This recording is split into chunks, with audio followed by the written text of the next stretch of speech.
नदीच्या पलीकडच्या बाजूला बसून नदीत फेकलेले पैसे गोळा करणारी मुलं चाळणीने काही ना काहीतरी शोधत वाळूमध्ये गोळा करून साठवत होती. तसं नदीच्या अलीकडे होडीमध्ये बसून आम्ही त्यांच्याकडे लक्ष देऊन होतो. मुलं लहानच होती, पण चांगल्या चतुराईने पुलाजवळून गाडी गेली की पाण्यात उड्या मारायची आणि चाळणीने चाळून चाळून पैसे आणि फेकलेल्या जिन्नस वस्तू बाहेर काढायची. तिनी संध्याकाळ होत आलेली होती. नदीच्या पलीकडच्या बाजूच्या मसोबाचा पुजारी मोठ्याने ओरडला, संध्याकाळ झाली रे, निघा इथून, निघा, संध्याकाळी नंतर इकडे थांबायचं नाही. पुजाऱ्याचं बोलणं ऐकल्यानंतर त्या चौघाही जणांनी आमच्या दिशेने हात केला. नावाडी बोलावून घेतले. सतीश म्हणाला, 20-20 रुपये घ्यायचे यांच्याकडून, साले दिवसभर झाले पैसे गोळा करत आहेत. मग मी म्हणालो, अरे आपल्यातीलच मुलं आहेत, कशाला जास्त पैसे घ्यायचे, 10 रुपये प्रत्येकाला घेऊन येऊ. माझं बोलणं ऐकल्यानंतर सतीश माझ्याकडे पाहत म्हणाला, परब, तू खूपच प्रेमळ आहेस बघ, कधी कधी तुझ्या बोलण्यामुळे मनातील वाईट भावना निघून जाते. इतक्यात त्या चारही मुलांनी पाण्यामध्ये उडी मारलेली दिसली. बाजूने एक मोठी पांढरी कार गेलेली मी पाहिली.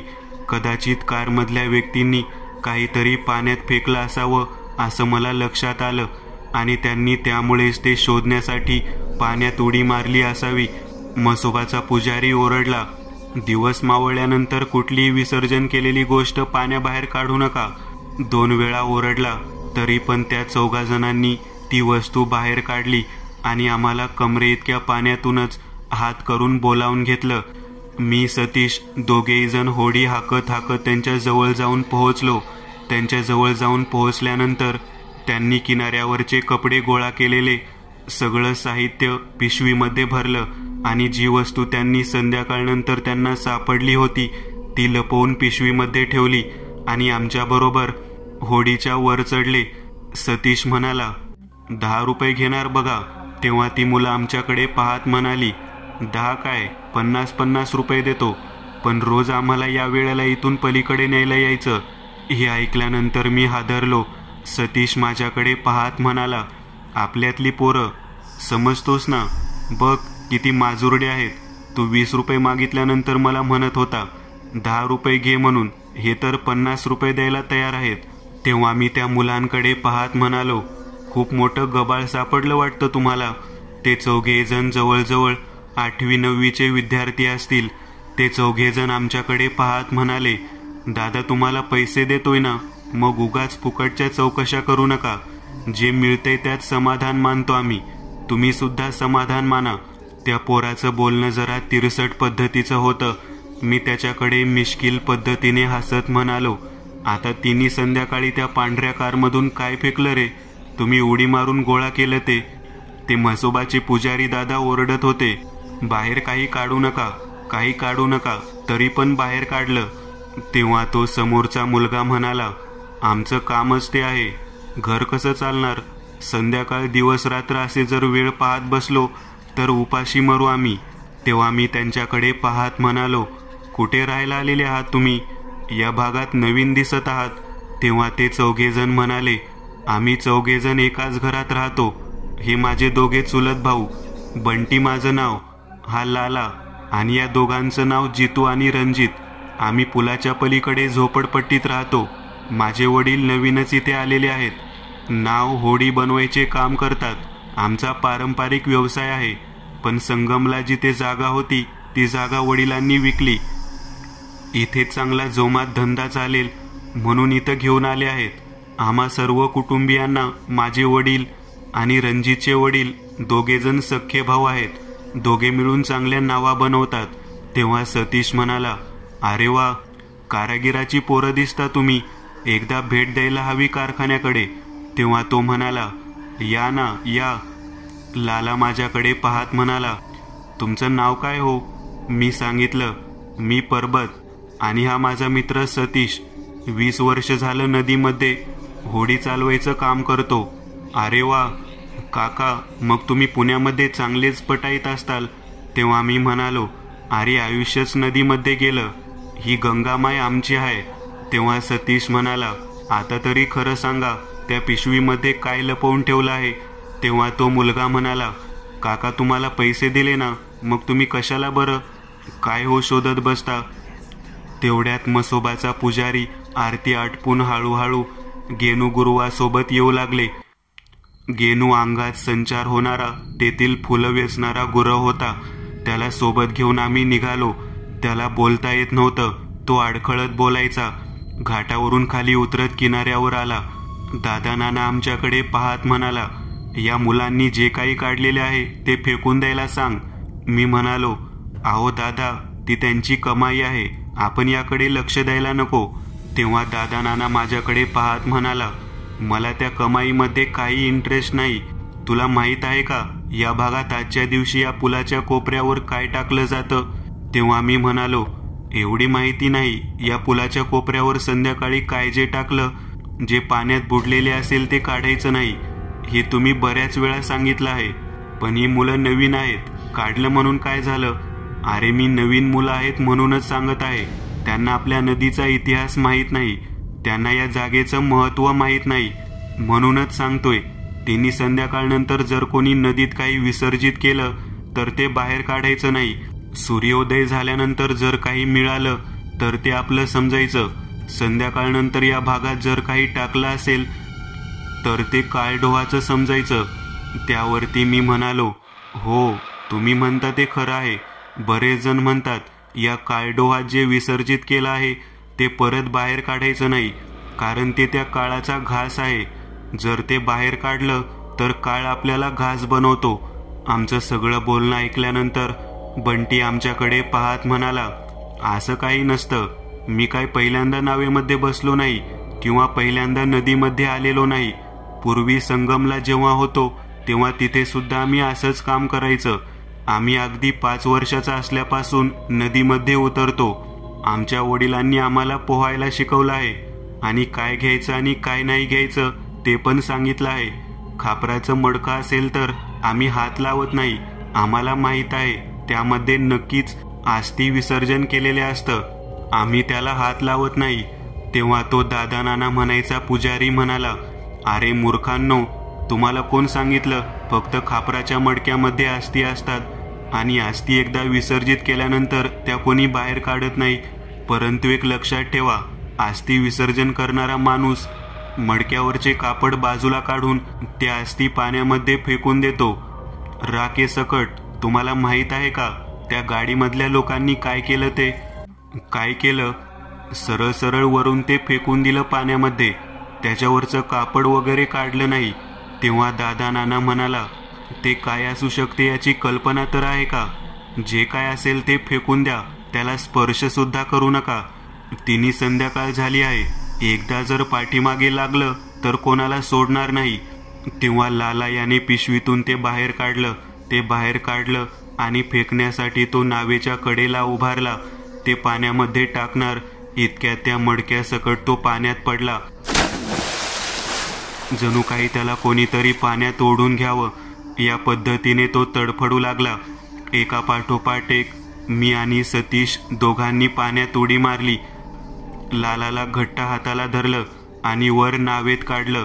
ते जे कलशासारखं साहित्य होतं ते त्याने पाण्यात सोडलं होतं. आम्ही त्याला वर घेतलं आणि नाव चालू करून अलीकडच्या किनाऱ्यावर आलो. दादा नाना म्हणाले, यांच्या लक्षात आलं असेल की संध्याकाळनंतर पाण्यातील वस्तू उचलल्यावर काय होतं ते. लाला मोठ्याने ओरडत होता. माझ्या मनगटाला घट्ट धरलं, माझ्या मनगटाला घट्ट धरलं. काय होतं माहीत नाही दादा. अरे बंटी दादा, उगाचच आपण ते घेतलं. काय होतं कळायला मार्ग नाही. तेव्हा मी म्हणालो, आता जाऊ द्या, फेकलं पाण्यामध्ये, काळजी करू नका. चला चौघे तुम्ही. आणि इथून पुढे उद्यापासून या ठिकाणी अजिबात यायचं नाही. जे काही शोधायचंय ते जोपर्यंत सूर्य आकाशात आहे तोपर्यंत शोधायचं. दिवस मावळण्याच्या अगोदरच आम्ही नाव घेऊन येतो, त्यावेळेला इथून आमच्यासोबत मागे फिरायचं. तेव्हा लाला म्हणाला, हे दोन्ही काका अगदी खरं बोलत आहेत. बंटी माझ्याकडे पाहत म्हणाला, का गरिबाला भीती घालत आहात? 4-2 पैसे मिळून खात आहोत. घरच्या लोकांना हातभार लावत आहोत. शाळा शिकण्यासाठी त्या पैशाचा उपयोग होतो. तुम्ही उगाचच भीती घालत आहात. तेव्हा सतीश त्याच्याकडे पाहत म्हणाला, अरे मूर्ख आहेस का तू? लहान मुलगा आहे म्हणून मी तुला काही बोलत नाही. तुला कळतं का तुझ्या लहान भावाला काय केलं ते? पाण्यामध्ये ओढून घेतलं होतं. हे दादा आहेत म्हणून वाचला. हा माणूस साधा माणूस नाही, म्हसोबाचा पुजारी आहे. याच्या हातामध्ये सिद्धी आहे, नजरेमध्ये ज्ञानाची दृष्टी आहे, म्हणून तर येथे लोक यांना मानतात. आणि तुम्ही सरळ चेष्टा करत आहात. तेव्हा रणजित आमच्याकडे पाहत म्हणाला, नाही नाही, तुम्ही म्हणता ते खरं आहे. बंटी शांत राहा. आपण नदी पलीकडे गेल्यानंतर चर्चा करूयात. नदी पलीकडे जाऊन पोहोचलो, उतरलो. नावेमधील अडकवलेला कंदील मी पेटवलेला होता. तेव्हा त्यांनी त्यांचे स्वतःचे साहित्य घेतलं आणि बाहेर पडले. मी सतीशकडे पाहत म्हणालो, काहीतरी वेगळं होतं बघ. तेव्हा सतीश म्हणाला, अरे असून असून काय असणार, कोणीतरी काहीतरी फेकून दिलेलं असेल. ते पोरगं चुकून पाण्यात पडलं आणि तू काय म्हणतोय की त्याला खेचून घेतलं म्हणून. तेव्हा मी म्हणालो, अरे नाही, खरंच खेचून घेतलं रे. मी पाहिलं आहे. तो मुलगा अट्टल पोहणार आहे, तरी सुद्धा पाण्यात पडल्यानंतर बुडण्याची ॲक्शन कशाला करेल. तेवढ्यात दादा मागे फिरले, आमच्याकडे पाहत म्हणाले, नाव इथेच लावणार आहात ना? तेव्हा मी म्हणालो, हो, नेहमी इथेच लावतो. नीट पहा नावेमध्ये काय आहे ते. नीट व्यवस्थित नावेमध्ये पाहिलं तर तो कलश दिसत होता, ज्याच्यावरती लाल रंगाचे कापड गुंडाळलेले होते. बापरे, हा तर पाण्यात फेकून दिला होता. तेव्हा दादा नाना म्हणाले, त्याने पाठलाग सोडला नाही, तो कलश त्या पोराच्या पाठीमागे जाणार बघ. तेव्हा मी म्हणालो, दादा नाना, काय असू शकतं त्यामध्ये? तेव्हा दादा नाना म्हणाले, आत्मा असेल, आत्मा कोणाचा तरी. त्याला विसर्जित व्हायचं नाही. मूर्ख लोकांनी त्याच्यावरचं कापड काढलं नाही. कापड जर काढून टाकलं असतं तर ते बाहेर आलं नसतं. आणि या बावळट पोरांनी तसेच उचलून हातात घेऊन लपवलं. त्यात पाणी शिरण्याच्या अगोदरच नालायकांनी ते बाहेर काढलं. त्याला पाण्याचा स्पर्श झाला नाही. मी त्यावेळेला म्हणालो, म्हणजे त्यात आत्मा अजून तसाच आहे? दादा नाना म्हणाले, होय, अजून तसाच आत्मा आहे. पाण्यात जेव्हा ते मडकं फेकायला सांगितलं तेव्हा त्याला म्हणायचे, पोराला आत ओढून घेतलं नाही तर त्याला बुडवायचा प्रयत्न करू लागलं. त्या आत्म्याला माहीत होतं आपण उडी मारून त्या पोराला वाचवणार. त्याच्या पाठोपाठ तो सुद्धा नावेत येऊन बसला. आता बघ समोर दिमाखात नावेमध्ये मागच्या बाजूला कसा बसला आहे तो. दादा नानाकडे पाहून आम्ही म्हणालो, तुम्हाला तो आत्मा दिसतोय? दादा नाना म्हणाले, अरे नाही, ते मडकं जे आहे ना तेच आत्मा आहे. तो कलश साधा नाही, त्याच्यामध्ये बाक आहे, बाक. तेव्हा मी नानाकडे पाहत म्हणालो, बाक म्हणजे काय? नाना म्हणाले, अरे मूर्खांनो, तुम्हाला माहीत नाही का? पाण्यामध्ये स्थित असलेल्या कलशामध्ये बंदिस्त असणाऱ्या शक्तीला बाक म्हणतात. प्रचंड ताकद आणि प्रचंड पद्धतीने रूप बदलण्याची शक्ती त्याच्यामध्ये असते. तो त्याच्या मर्जीप्रमाणे वागतो. बाक ही साधी शक्ती नाही. या नालायक पोरांनी नको त्यावेळी नको ती गोष्ट करून पोटा पाण्याचा प्रश्न दाखवून नाही ते संकट ओढावून घेतलं आहे. एका क्षणात रूप बदलणारी ताकद असते. तेव्हा सतीश म्हणाला, आता आम्ही काय करायचं? तेव्हा दादा म्हणाले, त्याला स्पर्श करू नका. जमलं तर काठीने किंवा दुसऱ्या कुठल्या तरी साधनाने पाण्यात फेकून द्या. आमचं बोलणं सुरू होतं. मी आणि सतीश दोघेही जण वल्ला हातात घेऊन त्या वल्ल्याने ढकलून पाण्यात फेकावा म्हणून विचार करत होतो. आम्ही थोडं वाकलो. इतक्यात कंदिलाची काच तडकली. अंधार झाला. दादा नाना म्हणाले, त्याने अस्तित्व दाखवलं बघा पोरांनो. जीव वाचवायचा असेल तर येथून निघून घराकडे जावा. रात्रीतून काय होईल सांगता येत नाही. दादा नानाचं बोलणं ऐकल्यानंतर मी आणि सतीश जशी आहे तशी नाव दगडाला दोरी गुंडाळून सोडून निघालो. दादा नाना जे काही म्हणत होते ते सगळं काही भयानक पद्धतीचं होतं. ती चारही मुलं जवळ असलेल्या त्यांच्या घरी जाऊन पोहोचले होते. मी आणि सतीश दोघेही जण दादा नाना सोबत तेथून निघालो. घाटाच्या पायऱ्या वेगाने पार करत घरापाशी जाऊन पोहोचलो. बायकोने घरामध्ये भाकरी केली होती.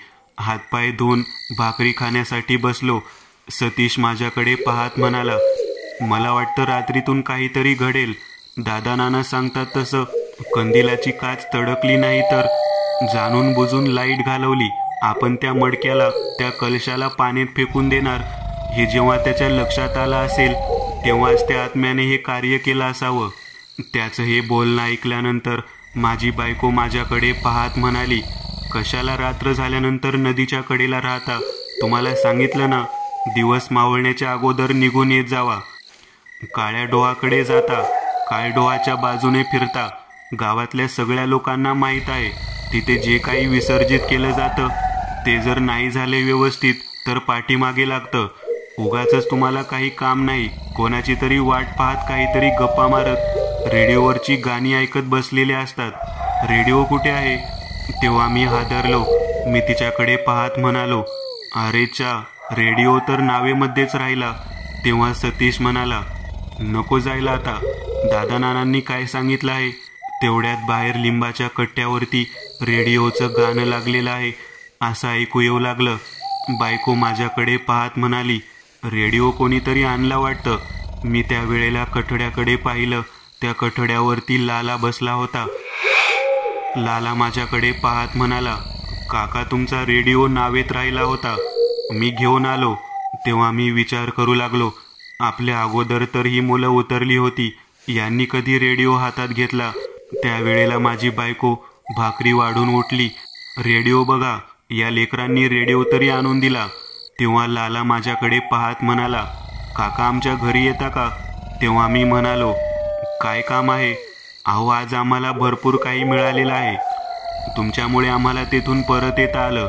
तुम्ही माझा जीव वाचवला, मग तुम्हाला काहीतरी द्यावं म्हणतो. लालाचं बोलणं ऐकल्यानंतर सतीश म्हणाला, येतो, ये, भाकरी खाणार का? तेव्हा लाला म्हणायचा मुलगा आमच्या शेजारी येऊन बसला, वाडा ना वाडा, गरम भाकरी कोणाला नको आहे?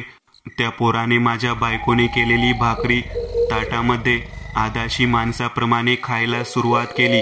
दोन्ही हाताने कुस्करले, कालवण त्याच्यावरती टाकलं आणि गटागटा खायला सुरुवात केली. तेव्हा सतीश म्हणाला, भुकेजलेले लेकरू आहे, खात असेल. त्याचं खाणं झालं. दुसरी भाकरी घेतली, ती सुद्धा त्याने त्या पद्धतीने. बायको म्हणाली, पोटभर खा लेकरा, माझा रेडिओ आणून दिलास.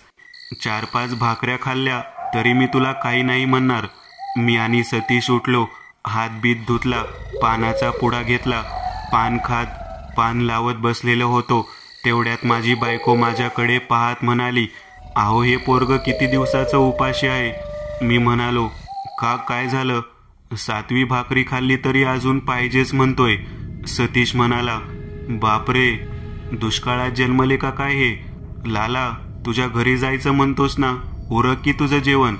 तेव्हा ते पोरग आमच्याकडे पाहत म्हणाले, आता तर एक माणसाची भूक झाली आहे. मी म्हणालो, म्हणजे? लाला म्हणाला, अहो आता तर एका माणसाची भूक झाली आहे, अजून एका माणसाचे पोट कुठे भरलं आहे? मला नेमकं समजेना तो तसं का म्हणत होता. 2 भाकरी बायकोने केल्या, पेपरमध्ये गुंडाळल्या, त्याच्या हातात देत म्हणाली, तुझ्या घरी जाऊन पोटभर जेव, या 2 भाकरी घे, आता कंटाळा आला मला. मग त्या 2 भाकरी सोबत घेतल्या आणि तो मला म्हणाला, चला काका चला, तुम्हाला दाखवतो आज काय मिळालं आहे ते. सतीश मला म्हणाला, जायचं का तिकडे? मी म्हणालो, जाऊयात ना. तेवढ्यात माझ्या बायकोने बोलावून घेतलं, काय जाऊयात? त्या पोराला सतीश भाऊजी बरोबर द्या पाठवून, तुम्ही थांबा, इथं मीनाक्षी येत आहे, तिचा अभ्यास राहिला आहे, तिला एक आहे कळत नाही, त्या गोष्टीत कोण सांगणार? तुम्हाला जमतं ना, सांगा तिला. तेव्हा सतीश म्हणाला, ठीक आहे, लाला बरोबर मी जातो. तेथून सतीश लाला बरोबर जाण्यासाठी निघाला. बराच वेळ झाला, 10:30 वाजत आले तरी सतीश आला नाही. सतीशची बायको माझ्याकडे पाहत म्हणाली, भाऊजी आहो, परबत भाऊजी, आमचे मिस्टर कुठे गेले हो? तेव्हा मी म्हणालो, ते लाला म्हणून एक नवीन पोरगा आला आहे, त्याच्या घरी गेले आहे, येईल थोड्या वेळात. तेवढ्यात माझी बायको म्हणाली, अहो 3 तास झाले, यायला पाहिजे त्यांना, जरा बघून येता का? तेव्हा मी ठीक आहे म्हणून तेथून निघालो. मी हळूहळू पुलाच्या जवळून पलीकडे जिकडे वस्ती आहे त्या ठिकाणी पोहोचलो. 2 नावा अशाच होत्या. बाहेरच्या बाजूला बनवणारे 2 व्यक्ती दिसत होते. कदाचित त्या लाला आणि त्या रणजितचे दोघेजण वडील असावेत. ते इतर नाव्याने राहिले असेल असा विचार करून पुढे गेलो. नावाडीला पाहिलं तर कोणाला तरी बांधून ठेवलेले दिसले. बांधलेला व्यक्ती कुजबुजत होता. मी नीट पाहिलं तर मला सतीश दिसला. मी चांगलाच हादरलो. मी त्याचे हात सोडले, तोंड सोडलं आणि त्याच्याकडे पाहत म्हणालो, अरे काय झालं सतीश, तुला कोणी बांधून ठेवलं? तेव्हा सतीश लाला लाला करू लागला.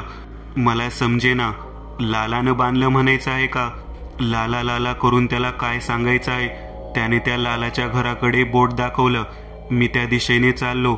सतीशने माझ्या दंडाला धरलं आणि तेथून ओढत मला म्हणाला, नको नको जाऊस तिकडं. मी म्हणालो, का, काय झालं? बाग, तो होडीमधला भाग इथपर्यंत आला आहे, नको जायला, कुठे जायला नको. मी म्हणालो, काय बोलत आहेस तू? तेव्हा सतीश माझ्याकडे बघून विकृत पद्धतीने हसू लागला. उलट चालत चालत त्या घराच्या दिशेने गेला. चल ये, तुला दाखवतो, चल. तेवढ्यात माझ्या मागच्या बाजूला कोणीतरी माझ्या खांद्यावरती हात ठेवला. हात ठेवलेला पाहिल्यानंतर मी मागे वळून पाहिलं. दादा नानांनी माझ्या मस्तकावर भंडारा फेकला. मला म्हणाले, अरे नालायका, रात्रीनंतर कशाला बाहेर पडलास? तेव्हा मी म्हणालो, का, काय झालं? ते समोर दिसते का? मी म्हणालो, काय आहे ते? बाग आहे, बाग, तो सतीश नाही. मी म्हणालो, अहो तो लाला म्हणायचा मुलगा घरी आला होता. तेव्हा दादा नाना म्हणाले, त्याचं घर बघायचं का तुला? चल, मस्तकावर भंडारा लावला आहे, तुला दाखवतो काय झालं ते.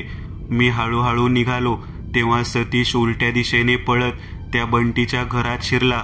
लाला सुद्धा त्या ठिकाणीच होता.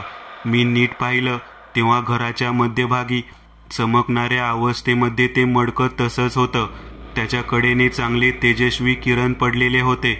मी पाहिल्यानंतर दादा नाना मला म्हणाले, बघितलं का, बाकानं सगळं काम उरकून टाकलं, फक्त आपण दोघे जण राहिलेलो आहोत. तेव्हा मी म्हणालो, असं कसं काय म्हणता? तेव्हा दादा नाना म्हणाले, तुझ्या घरी ते लाला म्हणायचं बारकं पोरगं आलतं. मी म्हणालो, होय, भाकरी वगैरे जेवण करून सतीशला आणि तुला न्यायला आलं. फक्त एकटा सतीश गेला. सतीश गेला तो गेलाच बघ. मागं कोण उभारलेला आहे? मी नीट पाहिलं तर त्या घराच्या बाजूला सतीश, तसेच बंटी, लाला, रणजित, त्याचा भाऊ आणि त्या दोघांच्या घरातील सर्व मंडळी उभारलेल्या दिसत होत्या. मी दादा नानाकडे पाहत म्हणालो, ते सगळे इथे उभारलेले आहेत. तेव्हा दादा नाना म्हणाले, ते जिवंत नाहीत. मी म्हणालो, काय बोलत आहात तुम्ही? हे तर सगळे जिवंत आहेत. इतक्या वेळामध्ये, इतक्या कमी वेळामध्ये एवढ्या लोकांचा जीव कसा जाईल? तेव्हा दादा नाना माझ्याकडे पाहत म्हणाले, जे बाक आहे ते होडीमधून बाहेर आलं. कंदिलाची लाईट घालून ते थेट ज्या मुलाचा पहिला स्पर्श होता त्या मुलाला गाठून त्यांच्या मार्फत सगळ्यांचा कार्यक्रम उरकून तुझ्या घरी आले. होडीतल्या एकाही व्यक्तीला जिवंत सोडणार नाही आणि जिवंत सोडलं तर ते विसर्जित होईल, या भीतीने ते इकडं आलं. या सर्व गोष्टीवर मी म्हणालो, म्हणजे मला आणि सतीशला न्यायला आलेला मुलगा तो लाला जिवंत नव्हता? तेव्हा दादा नाना म्हणाले, त्याने 7-8 भाकऱ्या खाल्ल्या. होय, मग तो जिवंत कसा असेल? एक लहान मुलगा 7वीतला 7-8 भाकरी खाऊन वर 2 भाकरी बांधून घेऊन जातो. त्याच वेळेला तुम्ही ओळखायला हवं होतं. तुझा रेडिओ कोणी आणला? त्या मुलांनी आणला. हो, त्या लालाने आणून दिला. रेडिओच्या निमित्तानेच तर त्याने तुझ्या घरात प्रवेश केला. तुझ्या बायकोचा रेडिओ म्हणून ती खुश झाली. आता बघ, एक जण सुद्धा जिवंत नाही. त्यावेळेला मी त्यांच्याकडे पाहत म्हणालो, दादा नाना, तुम्हाला कसं माहिती एक जण सुद्धा जिवंत नाही? तेव्हा दादा नाना म्हणाले, समोर बघ ना, तो बंटी म्हणायचा मुलगा जो नावेत होता, ज्या 4 मुलांना मी ओरडून सांगत होतो की तिने संध्याकाळनंतर नदीत बुडलेलं, फेकून दिलेलं काहीही बाहेर काढू नका, ते त्यांनी बाहेर काढलं बघ. समोर कसे दिसतात ते?